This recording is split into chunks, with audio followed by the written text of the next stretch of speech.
Hi, I'm Kelly Cornell, and I'm going to be talking about the equine industry discourse community. Horseback riding is dated all the way back to ancient Greece. People have been using horses as a necessity for transportation and labor, and now use horses for leisure like riding. This discourse is all around the world and has many disciplines like English, Western, racing, and driving. People in this discourse community communicate through word of mouth and Facebook groups. At YMCA Campgrounds is where I did my field research. We have over 30 horses, and we teach over 500 adolescents to ride a horse throughout the summer. Hi! Horseback riding is a lot of fun, but there is a lot of things you have to do to get the horse ready. I'll show you. So, we have to brush the horse. We will use a curry comb, a hard brush, a soft brush, a hairbrush, and a hoof pick. These are just a few terms that we use. People in the community brush their horses the same and differently, but their goal is to make sure horses have no cuts, injuries, and is clean. It is a long process, but I just did one side to show you how it is done. All horses and ponies and mini ponies have their own saddle, girth or cinch, bridle, and bit that fit them. They are all shaped differently, so they are required different tack to prevent injury, soreness, and sourness.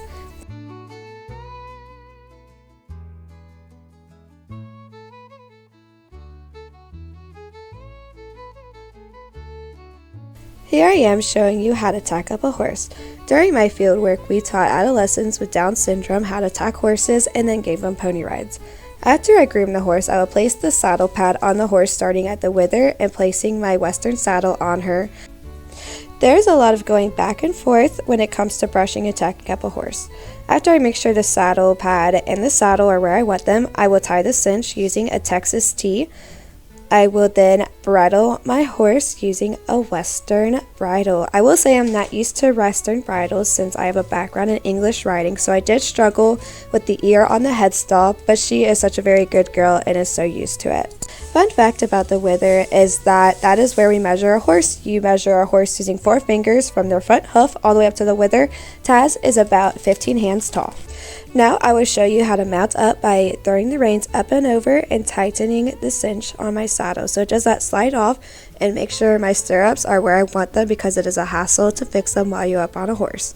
Universally, everything is done on the left side of the horse, whether it be walking, tacking, and getting on and off the horse is always done on the left side. This is because horses are used to it and don't get caught off guard if things changes. Horses are flight or fight animals, and they tend to be flight more than fight. But we try our best to make sure our horses are desensitized, but you never know what will scare them. Even if you have the most well-behaved horse, they are still animals by nature. Here is how you hop off a horse.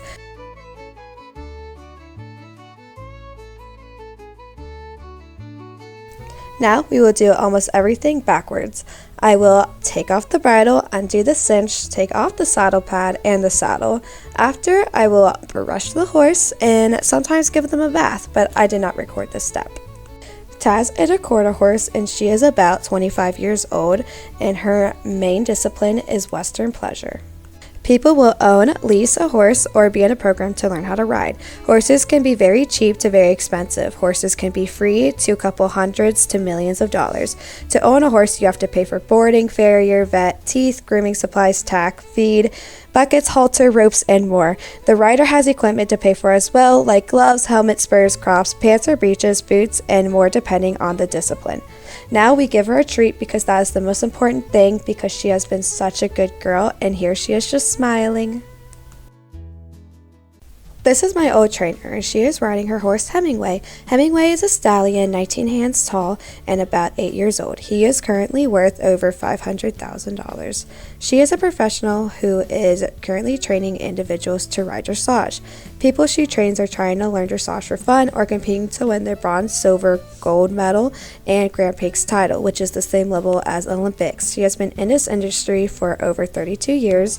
Alongside training people, she trains horses how to do dressage and how to do the moves. Dressage is horse dancing. In this video, I showed you show jumping, cross-country eventing, Western pleasure, and dressage. And there's so many more disciplines and styles in the industry.